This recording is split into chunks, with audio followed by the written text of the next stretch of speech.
할렐루야. 네. 찬양을 들으면서 막 그 얼음판에 걸어가는 것 같아서 아이고 깨지면 어떻게 하지? 막 너무 조심스럽게 부르니까 막 들으면서 제가 아주 힘들었어요. 얼음 깨지면 큰일 난다 이런 생각으로 이건 안 깨지고 무사히 건너왔어요. 감사합니다. 지난 수요일 밤까지 데살로니가전서 이렇게 설교하고 이제 오늘부터는 얼마 동안 이렇게 주제별로 꼭 좀 알아야 될 거, 목회자의 도움이 필요한 그런 말씀을 좀 전하려고 합니다. 오늘 말씀은 우리가 너무 잘 알죠 보면은. 근데 가만히 생각하면 굉장히 황당한 말씀입니다. 왜냐하면 엘리사를 놀리다가 42명의 아이들이 곰에게 찢긴 사건이거든요. 보면은 한두 명도 아니고 42명이 곰에게 찢겨서 죽임당하는 그런 사건입니다. 그래서 이 본문을 놓고 많은 사람들이 고민을 해요. 질문을 합니다. 어떻게 천진한 어린 아이들이 엘리사를 좀 놀렸다고 해서 곰에게 물려 죽게 할 수 있는가? 그러면서 던지는 질문이 뭐냐면, 하나님은 사랑인데 어떻게 사랑의 하나님께서 어린 아이들을 42명을 엘리사를 좀 놀렸다고 곰에게 찢겨서 죽도록 했을까? 여러분, 누군가 이렇게 질문하면 이제 답변을 하긴 해야 되잖아요. 보면은 몰라, 그냥 성경에 있으니까 믿어. 그게 정답입니다, 사실은요. 그런데 우리가 답변할 때까지 좀 해야 되거든요. 그러다 안 되면은 그냥 최 목사님한테 가서 물어봐. 그러면 되거든요, 보면은요. 할렐루야. 내가 모르면 어떻게 목사님한테 가서 물어보세요. 그렇게 해야죠. 과연 이 본문이 그런 뜻인가 명확하게 해석을 해야 되는데, 저도 개인적으로 편견을 없애기 위해서 몇 권의 책을 봤는데 우리 시내가 이런 책을 저한테 하나 갖다 줘요. 리 스트로베리 쓴 특종 믿음의 사건, 거기에 이 기사가 나옵니다. 엘리사를 놀린 아이들, 그 편이 나옵니다. 그러면 이 글을 쓴 사람이 누구냐면은 유명한 노먼 가이슬러 교수인데, 미국에 가면 트리니티 복음주의 신학대학원 여기에서도 교수를 했고요. 그 다음에 달라스에 가면은 달라스 신학대학원이라고 아주 유명한 학교가 있습니다. 여기에는 그 원어 공부를 굉장히 많이 시킵니다. 저도 이 달라스 신학교 가서 그들의 어떤 공부하는 분위기, 학교를 좀 본 적이 있는데 많은 사람들이 좀 가고 싶어 하죠. 그 다음에 서든 복음주의 신학대학원 교수, 그러니까 이 세 군데 신학대학원에서 학생들을 가르친 로먼 가이슬러 교수도 이 본문을 놓고 나름대로 현대적 감각에 맞게끔 해석을 합니다. 그 다음에 IBF에서 나오는 성경 난제 주석도 이 본문을 놓고 해석을 해요. 물론 다른 여러 가지 주석을, 또 영어 성경을 좀 참고를 했습니다. 여러분, 본문의 배경을 잘 보면은 엘리야 선지자의 사역이 엘리사한테 계승되는 과정이에요. 사역 계승, 어떤 지도자의 교체의 어떤 그런 과도기죠, 보면은. 그리고 열왕기하 2장 9절로 12절을 보면은 엘리야와 엘리사 사이에 영적 계승이 있는데, 엘리사가 아버지와 같은 엘리야에게 뭘 요구를 하냐면은 당신의 성령이 하시는 역사가 갑절이나 내게 있게 하소서. 여기 갑절이라는 말은 꼭 2배 능력 주세요, 그런 개념이 아닙니다. 당신의 능력 대단하는데 원하건대 사모하건대 나는 아버지보다 더 어떻게 해요? 큰 능력, 은혜 좀 받았으면 좋겠습니다, 그런 말입니다. 그래서 그걸 갑절, 그런 표현을 한 거예요. 하나님 앞에 귀하게 쓰임 받고 싶습니다. 아주 순수한 열정입니다. 순수한 열정. 자, 엘리야의 승천 이후에 그런 일이 내게 이루어지리라. 아버지와 같은 엘리야가 이제 그렇게 이야기를 하지요. 자, 두 사람이 이제 길을 가는데 불수레와 불말이 두 사람을 갈라 놓습니다. 마침 엘리야가 회오리 바람으로 하늘로 올라갑니다. 이런 승천 기사는 너무 잘 알기 때문에 이거 제가 설교하려고 한 거 아닙니다. 그냥 배경이니까 조금 설명합니다. 여러분, 엘리야의 승천 기사가 우리에게 주는 건 뭐냐면 하나님의 나라가 있음을, 그 에녹의 승천 사건, 이런 사건을 통해서 우리가 알아야 될 것은 하나님의 나라가 존재하는구나, 하나님의 나라가 있구나, 그것을 보여주고 있습니다. 그래서 승천하는 엘리야를 보고 엘리사가 뭐라고 부르냐면 내 아버지요 이렇게 부릅니다. 내 아버지요.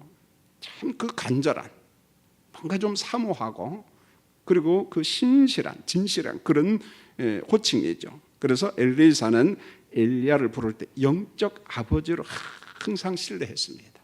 또 나이적으로도 아버지 뻘이 됩니다. 나이적으로도. 자, 우리가 여기에서 사도 바울과 디모데 목사님 혹은 사도 바울과 디도 목사님 그런 관계를 좀 봅니다. 여러분, 목회자와 목회자 사이, 성도와 성도 사이에도 이런 좀 바람직한 그 믿음, 신뢰. 그래서 연세 많은 장로님, 권사님, 집사님이 계시면은 마치 내가 본받고 싶어하는 아버지, 어머니처럼, 또 목회자들끼리도 서로 신뢰하되 마치 나의 아버지처럼 존경하는 그러한 신뢰가 있는 게 얼마나 좋을까요?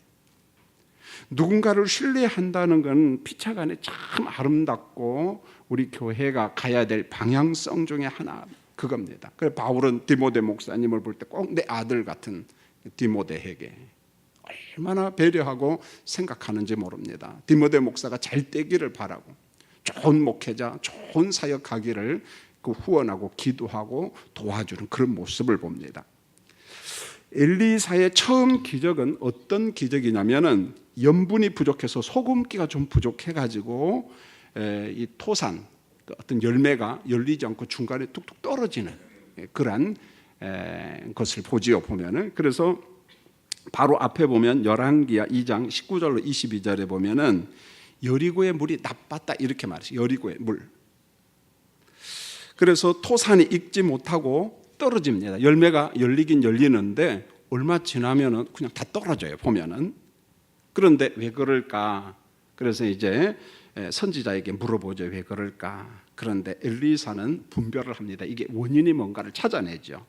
그런데 이것을 갖다가 우리 이렇게 봐야 돼. 성령의 지혜 주심으로 봐야 돼. 하나님께서 엘리사에게 분별력을 주셔야 지혜를 주십니다. 그게 뭔가 하냐면 물에 적정선의 염분이 없다는 것을 가르쳐줘요. 적정선의 염분. 그래서 이 기적 사건을 보면은 물 근원에다가 뭘 조금 뿌립니까? 소금을 갖다가 좀 뿌립니다. 보면 소금을. 자, 그 이후로 땅에 열매가 떨어지지 않아요. 우리는 그렇게 생각할 겁니다. 아니 목사님, 무슨 물의 염분기가 부족하다고 소금을 좀 뿌리고 그리고 그 토산의 열매가 떨어지지 않고 그 좀 황당한 것 아닌가? 아니요. 시골에서요 농사 져본 사람들은요 약간의 염분기, 약간의 소금기가 있는 거름을 갖다가 주면은 배추 농사나 이런 농사가 좀 잘 됩니다. 그런 경험이 있는 분들이 있을 거예요. 보면은 약간의 염분기가 있어야 돼요. 보면은 전혀 없으면은요 과일이 자라는 데나 이런 데 전혀 유익이 아니에요. 그런데 오늘 이 염분 사건, 그래서 토산이 익지 못하고 떨어지는 이것을 보면서 엘리사가 분별을 하는데 물 근원에다가 소금을 갖다가 조금 뿌리니까 그 이후부터는 열매가 떨어지지 않았다라고 오늘 성경에서 기적 기사로 이렇게 이제 말씀을 하고 있습니다. 여러분, 이어서 등장한 기사가 아예 42명이 곰에게 찢긴 사건이 나와요. 곰에게. 자, 이 구절은 우리가 이렇게 보면 좋아요. 하나님의 의도가 뭐냐는 거죠. 이 기사를 여기에다 기록한, 이 시대 속에 이 사건을 기록한 의도가 뭐냐, 아주 중요한 내용이거든요. 그래서 우리가 어떤 사사롭게 뭐 어린아이들한테 동화하듯이, 물론 주일학생들한테는 뭐 그렇게 해야죠, 사실은요. 그러나 그렇게 동화하듯이 쉽게 넘어갈 본문은 아니라는 거예요. 여러분, 23절을 같이 한번 읽어보겠습니다. 자, 23절 시작. 엘리사가 거기서 베델로 올라가더니 그가 길에서 올라갈 때 작은 아이들이 성읍에서 나와서 그를 조롱하여 이르되 대머리에 올라가라, 대머리에 올라가라 하느니라. 자, 여기 보니까 거기서 베델로 올라갔다라고 했는데 거기는 어디냐면 여리고입니다. 그러니까 밑에 있는 여리고 땅에서 좀 위에 있는 높은 지대에 있는 베델로 지금 올라가고 있습니다. 그런데 베델로 가는데 성읍에서 작은 아이들이 나와서 엘리사를 조롱하는데 뭐라고 이야기하면 대머리여 올라가라, 대머리여 올라가라 이렇게 이야기합니다. 작은 아이들이 성읍에서 나왔습니다. 자, 본문 해석에서 가장 중요한 것은 이 작은 아이들을 몇 살 정도 되는 아이들로 봐야 되냐는 거예요. 작은 아이 하니까 순전히 그냥 어린아이 키즈, 뭐 조그만 어린아이, 뭐 유치원 다니는 어린아이 그들일까? 5 내지 6살 정도 되는 아이들일까? 여러분, 그렇게 보는 학자들은 한 명도 없습니다. 이 본문을 놓고 작은 아이라고 하니까 그저 조그만 어린아이들 그렇게 보는 사람은 없습니다. 히브리어로 네우림 케탄님인데 이 말을 우리말로 번역하면 젊은이에요. 젊은이. 작은 아이는 히브리어의 뜻은 뭐냐면 젊은 사람들, 젊은 사람들 중에 조금 나이가 한 청년 정도, 청소년 정도 되는 그런 사람들입니다. 그래서 이 말씀이 성경의 용례를 보면 12살 이상 되는 사람들, 그래서 한 30살까지, 그러니까 이제 포괄적이죠. 보면 작은 아이들 했을 때 아주 포괄적으로 설명하는데 그냥 젊은 사람들 그렇게 봐도 됩니다. 여러분, NIV 영어 성경을 가진 사람들은 이 본문을 보면은 some youth 이렇게 말했어요. 얼마의 청년들 그렇게 나와요, 번역이. 근데 더 리빙 바이블도 똑같이 나옵니다. some young boy. 그러니까 젊은 소년들. 좀 더 재미있게 번역한 사람이 있는데 어떤 미국 교수님은 이 본문에 젊은 작은 아이들을 아주 미국적으로 번역을 했는데 그게 맞는 것 같아요. 보면은요, 미국에 가면은 10대 갱들이 있어요. 갱들, 깡패들. 아십니까? 10대 갱들이 있는데 그들과 똑같은 연령의 사람들이다. 그렇게 번역을 해놨어요. 근데 번역을 보면 그게 맞는 것 같아요. 10대 갱들. 여러분 생각해 보세요. 10대의 갱들인데 한 15, 16, 17살 먹은 애들인데 42명이라고 하면 위협적일까요? 안 위협적일까요? 지금 현재 우리나라에서는 가장 위협적인 나이가 몇 살이라고 그래요? 중학교 2학년. 중학교 2학년이에요. 이제 좀 이해가 되죠. 보면은요, 작은 아이들이라고 했을 때 어린아이들, 유치원 아이들 그런 개념이 아니라는 거예요. NIV에서 번역한 게 맞습니다. some youth. 10대 갱들 42명이 탁 나타나가지고 이 베델에서 나타나가지고 지금 엘리사 선지자를 위협하는 겁니다. 엘리사를 죽일 수도 있는 환경입니다. 숫자가 몇 명입니까? 42. 엘리사는 딱 1명밖에 없어요. 42대 1로 이기면 중학교 2학년 42명하고 최 목사님하고 싸우면 누가 이길 것 같아요? 최 목사님 하키 선수라는 걸 기억하십시오, 여러분. 필드 하키. 그래도 누가 이길 것 같아요? 42명이 이깁니다. 42명이 이겨요. 자, 정리합니다. 23절에 작은 아이들은 순진한 유아들이 아니라 10대의 건장한 사람들, 이렇게 이해하면 좋겠어요. 미국의 10대 갱들과 같은 사람들. 이 구절만 이해를 하면 나머지는 저절로 다 풀려요. 이제. 자, 대머리에 올라가라, 대머리에 올라가라. 이 말은 조롱하는 말입니다. 조롱하는 말인데, 자, 문제는 아이들의 단순한 조롱인가? 여러분, 그렇게 보지 않습니다. 자, 고대 사회에서 대머리라고 놀리는 일은 모욕 중에 모욕이었습니다. 대머리는 문둥병자로 의심을 받았어요. 대머리는 문둥병자로 의심을 받았습니다. 그런데 문둥병이 아닌데도 대머리가 있을 수 있습니다. 여러분, 대머리라고 놀리는 것은 일종의 그럼 뭐냐 이런 거예요. 문둥병자가 아닌데 대머리가 있을 수 있어요. 그런데 대머리야 대머리야 라고 하는 말은 경멸이고 비난이고 그 사람에 대한 조롱이고 빈정거림이라는 겁니다. 여러분, 머리털 나이 들면 빠집니다. 저도 여기가 자꾸 빠져요. 근데 잘 안 보여서 참 감사해요. 근데 누구만 보입니까? 우리 가족은 잘 보여요. 보면은요. 그래도 머리털 빠졌다고 대머리야 대머리 하면 돼요, 안 돼요? 그것은 조롱이고 빈정거림이라는 거예요. 절대 그러면 안 된다는 거예요. 보면은요. 그냥 보기 좋다 이렇게 혼자 생각해야지 그 사람 듣는데 그래도 그것도 빈정거리면 안 돼요. 여러분, 여기에서 학자들은 이 본문을 놓고 연구를 해요. 엘리사가 과연 대머리였을까? 여러분은 어떻게 생각하세요? 대머리라고 했으니까 우리는 일단 어떻게 해야 돼요? 대머리라고 믿고 가야 돼요.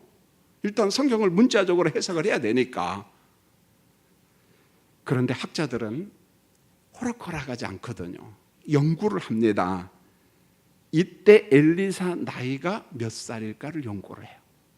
보통 대머리는 젊은 10대, 20대 대머리가 좀 있을까요? 없을까요? 가끔은 있지만 대부분 있어요? 없거든요. 보면은 이때 엘리사가 25살이거든요.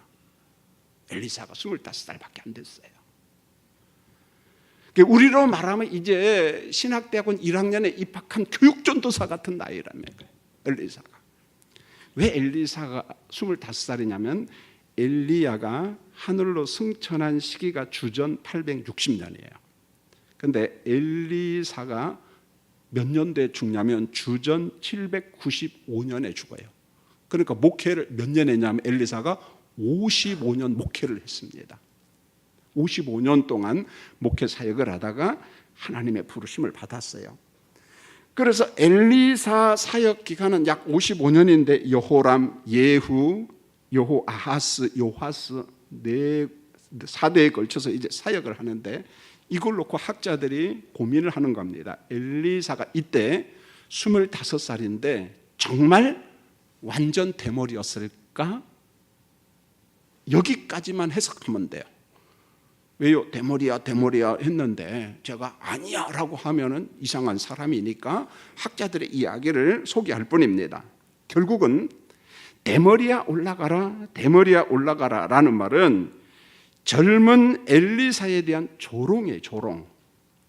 자, 그것보다는 여호와 하나님에 대한 10대들의 불신과 경멸과 악담인데 이게 단순히 42명만이 엘리사 그리고 여호와 하나님을 경멸한 것이 아니라 그 시대 분위기가 다 어떤 분위기였다는 거예요?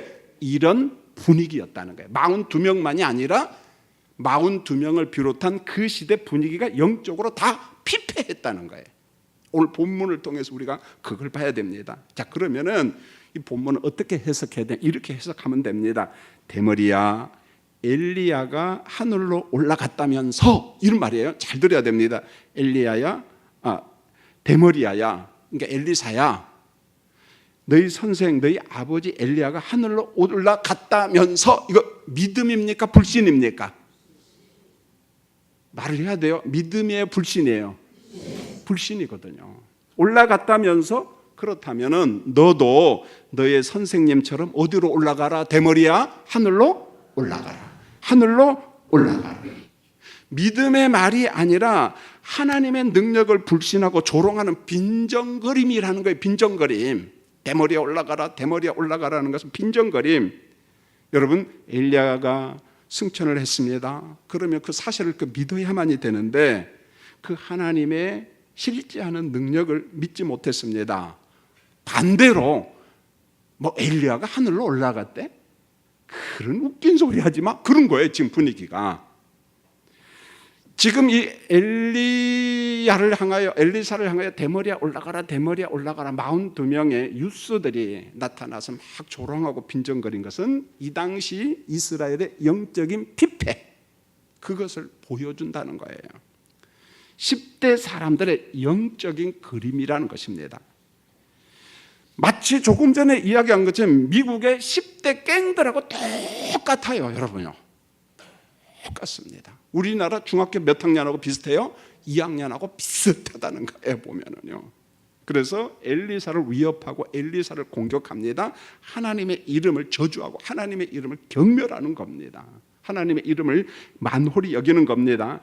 그랬더니 42명의 저주, 경멸, 조롱을 듣고 엘리사가 어떻게 반응을 보이는가? 여러분 24절을 잘 보세요. 엘리사가 어떻게 반응을 보이나? 시작. 엘리사가 뒤로 돌아켜 그들을 보고 여호와의 이름으로 저주하며 곧 숲풀에서 암곰2이 나와서 아이들 중에 42명을 찢었더라. 42명이 엘리사를 막 놀려대니까 엘리사가 뒤를 보면서 위협하는 10대 유스들에게, 갱들에게 여호와의 이름으로 저주를 하는 거예요. 여러분, 성경에는요 저주 신학이 있어. 여러분요 시편 같은 데 보면 있습니다. 자, 이런 뜻입니다. 잘 들어보세요.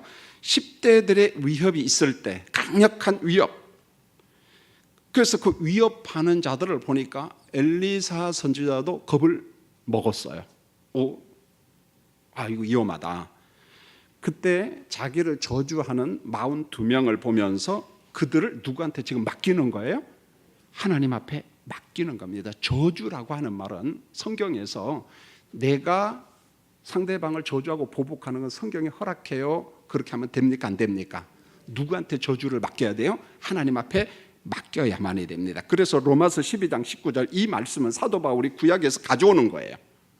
이렇게 말합니다. 너희가 친히 원수를 갚지 말고 하나님의 진노하심에 맡기라. 기록되었으되 원수 갚는 것이 내게 있으니 내가 갚으리라고 주께서 말씀하시니라. 원수 갚는 게 누구에게 있다고요? 하나님 앞에 있다는 거예요. 그래서 다윗 같은 사람도 저주를 누구한테 부탁합니까?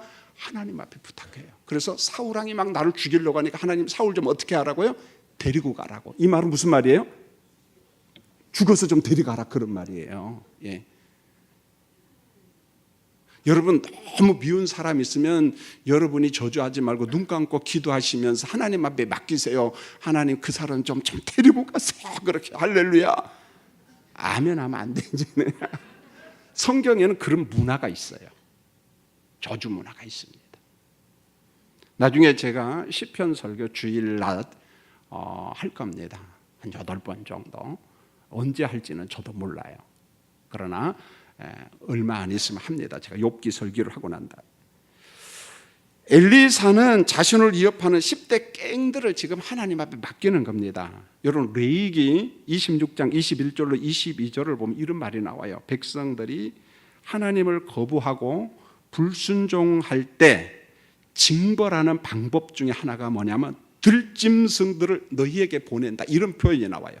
하나님의 말씀을 거부하고 불순종할 때 하나님이 그들을 징벌할 때 뭘 동원해요? 들짐승들을 동원해서 그 짐승이 너희 자녀들을 움킨다, 이런 표현이 나옵니다. 들짐승을 통해 가지고 범죄한 백성들을 징벌해요.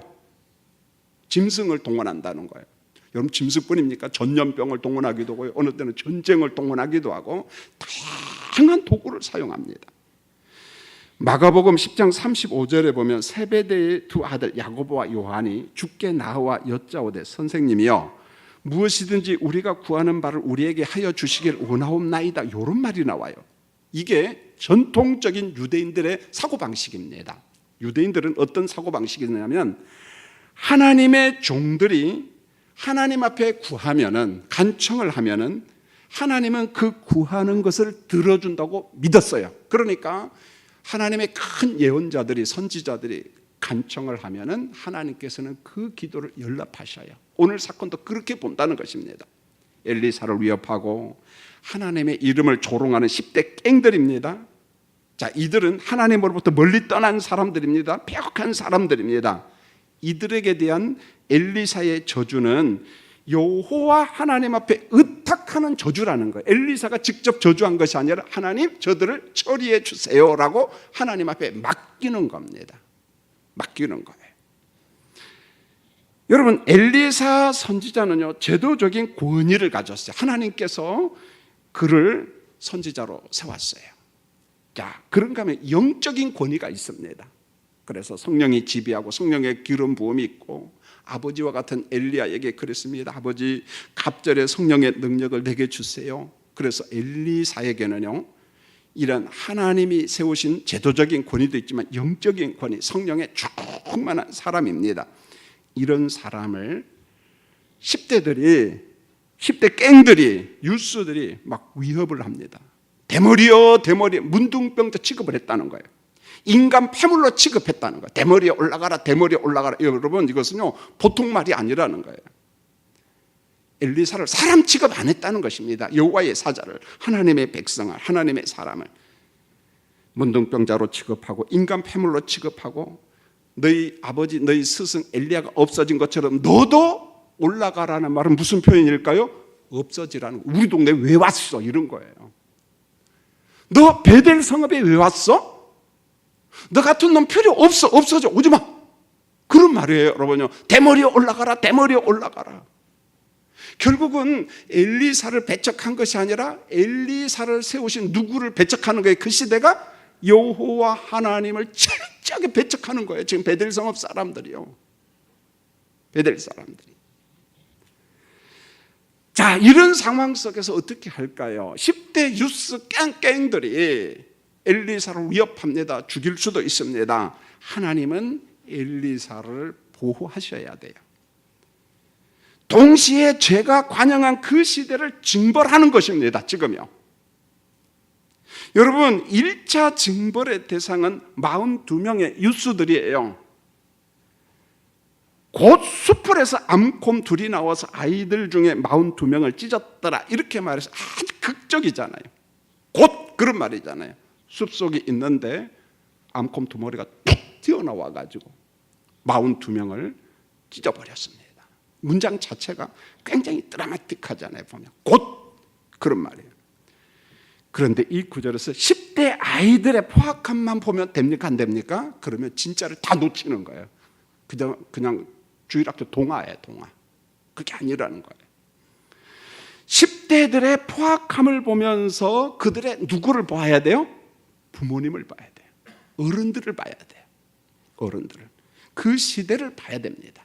결국은 42명의 유스들의 포악함을 보면 그들의 부모도 매 일반이고 그 시대도 비슷하고 영적으로 다 피폐했다는 것입니다. 이게 역사적인 사실이에요. 좀만 기다려보세요. 제가 말씀을 드릴 테니까요.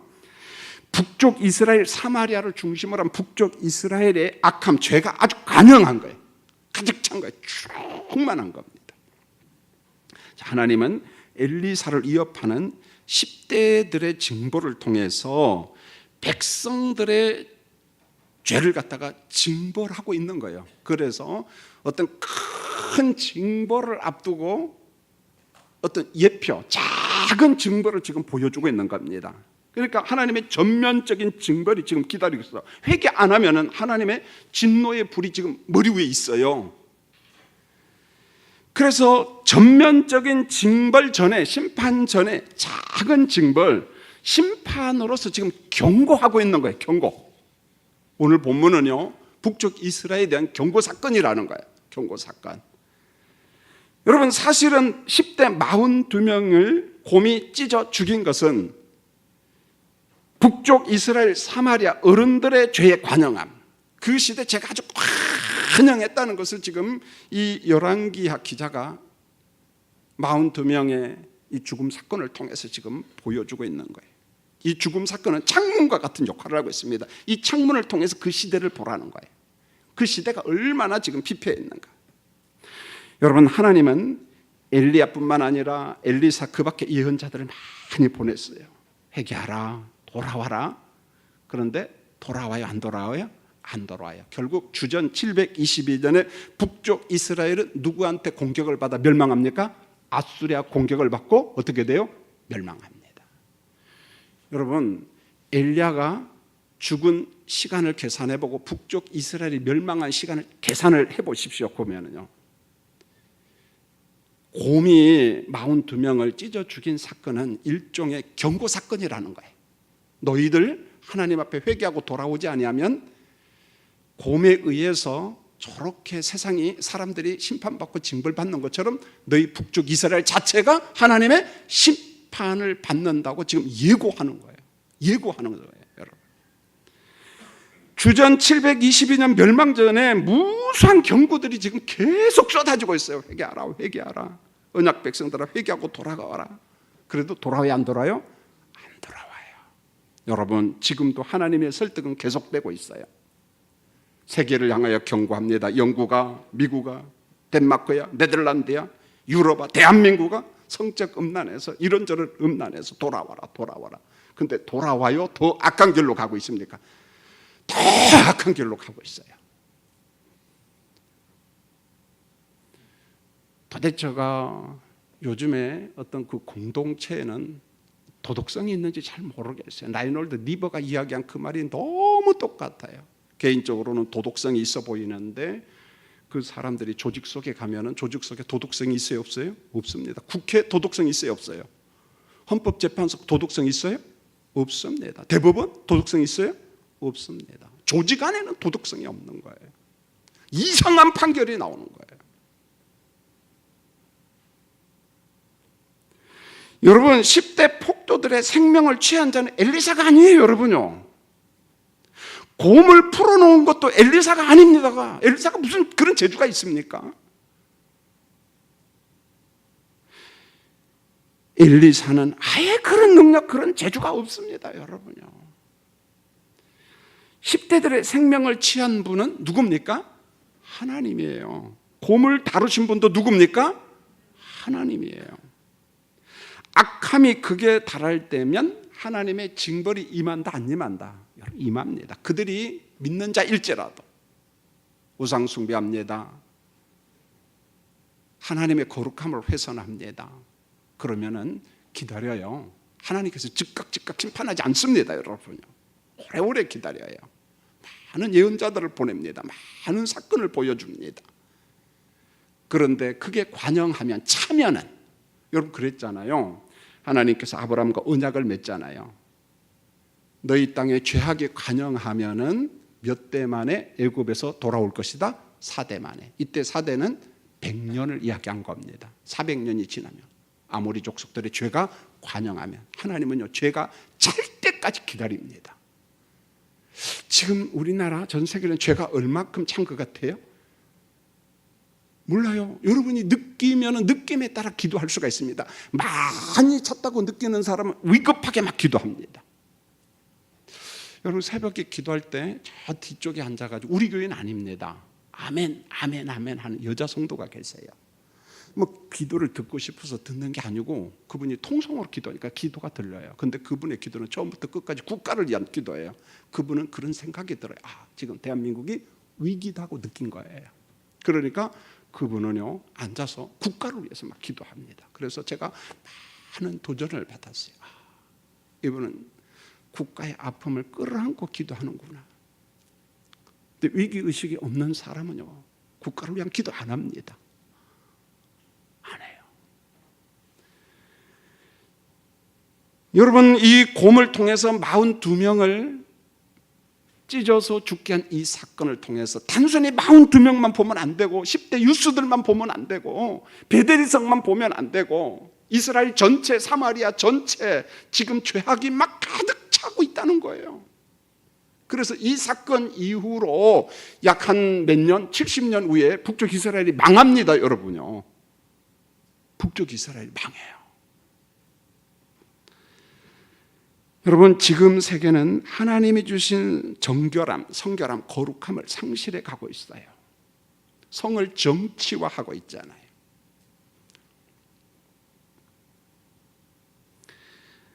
완전히 하나님의 존재, 하나님의 거룩성을 막 경멸하고 있습니다.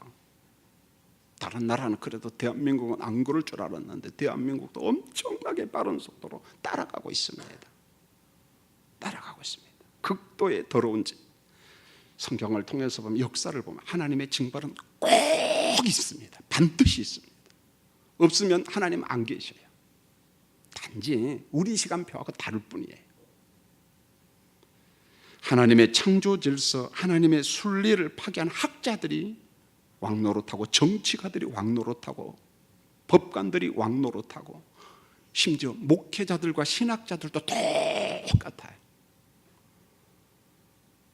여러분, 성경을 오늘 저처럼 설교하면 저보고 뭐라고 한 줄 아세요? 동료 목회자들이 꼴통이라고 그래요. 제가 꼴통입니까? 아니죠. 우리 손선나 권사님이 적극 데모해 주니까 감사합니다, 여러분. 하나님을 예비한다는 목회자, 하나님을 가르치는 신학자들도요 성경을 난도질하고 있습니다. 이리 찢어버리고 저리 찢어버리고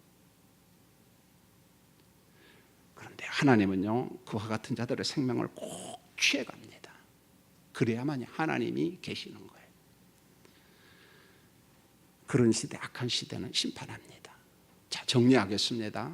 오늘 본문을 볼 때마다 42명은 키즈, 어린아이가 아니라는 거. 킹 제임스 버전은 little children 그렇게 번역했는데 이때 little은 말 그대로 작은 어린아이 그렇게 해석하면 안 돼요. children 하니까 그냥 뭐 조그만 애기 그렇게 보면 안 됩니다. 그런데 대부분의 더 리빙 바이블도 똑같이 번역해 놨습니다. 거의 그 NIV하고 내용이 똑같아요. 헬라어 내용 히브리어 내용 자체가 유스 개념이에요. 유스 개념. 자, 우리 시대 유스들을 보세요. 10대들. 그리고 그들보다 조금 더 아이돌 한번 보세요. 온통 세상이 그 방향으로 갑니다. 그게 부정적으로 제가 막 비판하는 게 아니라 과연 저게 정상인가라는 생각. 그런데 거기 뭐 마약 사건, 음란 사건 꽝꽝꽝꽝 터지니까 조금 정신을 차린 것 같아요. 아하, 우리가 지금 나사가 풀렸구나. 나사가 풀렸구나. 그래서 42명의 곰한테 찢긴 사건을 보면서 그들의 부모 시대를 보고 그 시대 관영, 죄의 관영함. 그래서 큰 심판 전에 있는 작은 심판 사건이라는 거예요. 그래서 우리가 어린아이들한테 주일학교 교사들 혹은 구역의 교사들은 이 말씀을 볼 때 단순히 42명 유스들이 엘리사를 갖다가 저주했더라 그게 아니고 그 시대 전체가 지금 누구를 경멸하고 있는 거예요? 하나님을 경멸하고 있는 거예요. 그래서 하나님께서 엘리야를 보냈어요. 엘리사를 보냈습니다. 예언자들을 자꾸 보냅니다. 돌아오라 돌아오라 돌아오라. 결국 돌아와야 안 돌아와요? 안 돌아요. 주전 722년에 북쪽 이스라엘은 문을 내렸습니다. 아시겠지요? 성도님들 새벽에 기도하는 어느 교회 성도님처럼 애절하게 국가를 위해서 기도하는데 우리 국가의 죄는 어느 정도 찾는가 여러분들이 파악했으면 좋겠어요. 많이 찾다고 느껴지면은 새벽에 국가를 위해서 어떻게 해요? 기도해 주시기 바랍니다. 할렐루야. 광고 말씀 드리겠습니다.